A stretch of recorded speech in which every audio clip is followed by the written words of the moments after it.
আমার একটা ভাইপো আছে, তাকে দিয়ে আমি ক্রান্তি করিয়ে দিয়েছি। সে এই কথাটা একদম মুখস্থ করে নিয়েছে।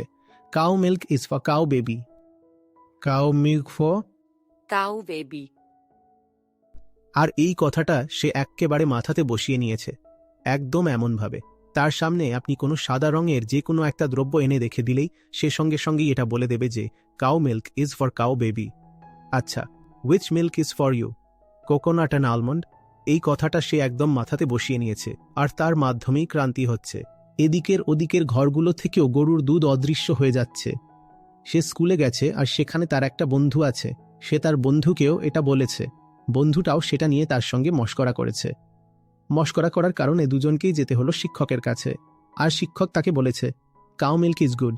আজকেই জানতে পারলাম, এটা আজকেরই কথা। তোমারটা কিভাবে সামলাতে হবে সেটা তুমিই জানো। আমি হলে এভাবে সামলাতাম, তাকে বলতাম শিক্ষককে বুড়ো আঙুল দেখাও। ইনি কি আবার কোনো টিচার নাকি?